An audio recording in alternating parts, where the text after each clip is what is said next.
You are listening to 88.1 FM KBDS Buddha Dharma Sangha Triple Gem Radio for Ponderay County, State of Washington, and the entire universe. My name is Tubden Moonlam. I'll be your announcer for the next little while.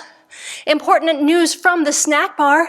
Did you hear this morning as someone was dipping their knife into the jar of margarine, they saw the face of Jesus? Their response, I can't believe it's not Buddha. But all jokes aside, now we'll return to your regularly scheduled BBC. Maybe not what you were expecting for a BBC.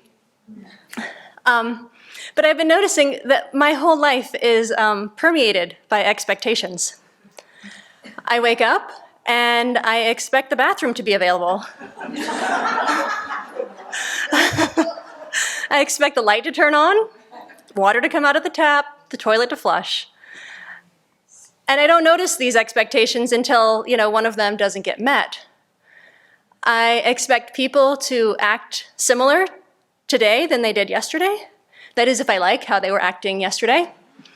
And if I don't really like how they were acting yesterday, I expect them to be different today in a way that I find more pleasing. And these expectations can get me in trouble.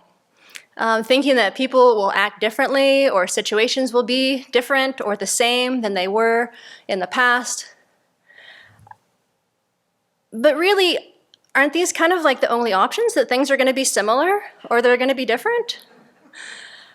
So maybe it's not the expectation so much that's the problem, but it's my attachment and clinging to the expectations that really can bring a lot of suffering and stress and anger to my mind. So something I've been working with is if someone acts in a way that I might not really consider friendly. Maybe when I am, next to them, I expect them to turn around and smile and say hi. And maybe they don't do that for some reason. I've noticed that instead of expecting them to act differently, or instead of imputing some motivation of why aren't they looking at me and smiling? Maybe they're angry, maybe they're cranky, maybe they don't like me. That when I do those kinds of things and fill my mind with that story, that then I act out that behavior myself, and then I'm actually more likely to turn away and not say hi and kind of respond to them in the same way that I'm finding, that they're responding to me, but that I don't really like. And so instead, I've been looking at that expectation, and instead of getting wrapped up in my story to, maybe just wish them well in my heart. I can say good morning in my heart, and I can say, may you be well, may you have a good day, may you be content and at peace. And when I have those kinds of messages going through my mind, then when the opportunity to interact does come up, then I can come from that more balanced and loving place instead of this story of they never talk to me. Because what I say to myself really matters and really shapes the state of my mind. It's not the other person or the situation that causes me happiness or suffering. It's really my own mind, and whether it's in a place of virtue or a place of ruminating, judgment, complaining, it makes a really huge difference with how I experience the world and those around me.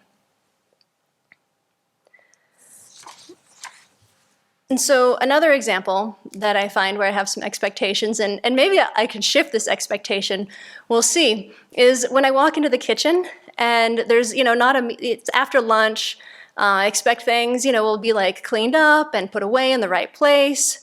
Nothing will be left out. And that expectation doesn't always get fulfilled. Sometimes things are out of place. Maybe something needs to be in the refrigerator that's on the counter. Maybe something wasn't cleaned up that should have been. And in the role of kitchen manager, actually, it's how wonderful. Here's part of how I can contribute to the Abbey. I get to put things in the right place so people can find them again when they look for them. And so it's been really nice to change my mind in this way instead of sticking so tightly to my expectation that things are going to be perfect and complete, that there's this flexibility and joy of being able to offer service in unexpected times and in ways that, yeah, maybe I wasn't expecting in that moment. Another one that I have been looking at and noticing that I think I've been in this kind of habit pattern probably for many countless great eons, and I'm really grateful for the opportunity to work on here, is that when I give direction to someone, I expect that they're going to understand it and do what I ask. And that doesn't always happen. And so how I've responded for most of my life, and likely far beyond, is to get irritated and upset and kind of think that they're not following my directions because, for some, kind of reason of defiance, that they just don't want to do what I asked because they don't want to. But when I explore this with a little bit more of an open mind, of like some curiosity and looking for clarification, sometimes the direction wasn't clear and the person really does want to follow through and do it. And so there's that space there. And sometimes they don't want to do it. But then if I can have a kind mind that's willing to engage in conversation instead of just getting angry, then there's space for them to let me know that. And then we can, adjust and figure it out. It's probably not the end of the world if they probably have some good reason why they're not going to do it.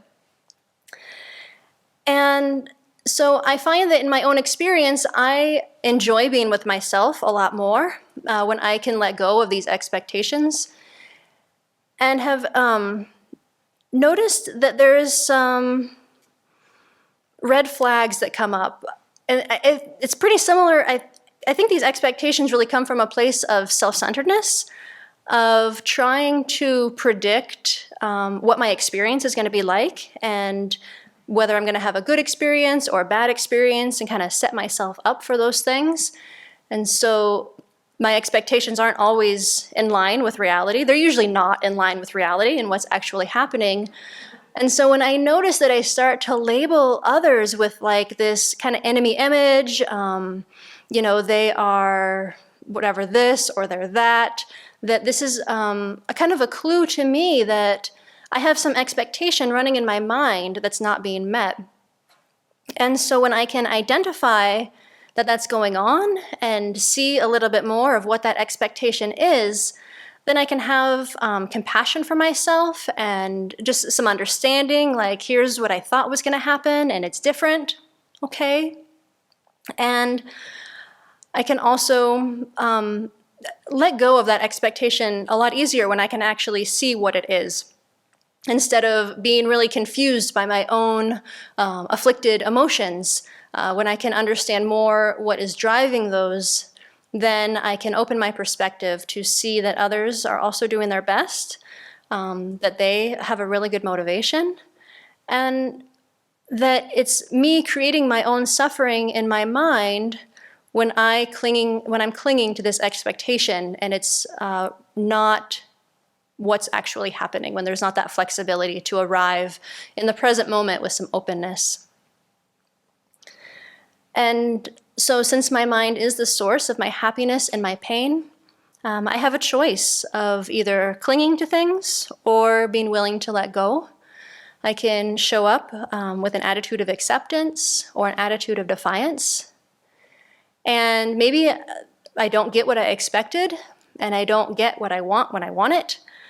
But when I can keep my mind in a virtuous place, I really do get what I want, because I am more content and more at peace and have a more genuine happiness. And then that's what I'm able to share with others, that contributes to harmony in the community. And that in turn contributes to peace in the world. And so may we be aware of our expectations and remember that it's what's happening in our own mind that's creating our happiness and our suffering, and that we can do something about that to work towards a virtuous and kind mind towards others and towards ourselves.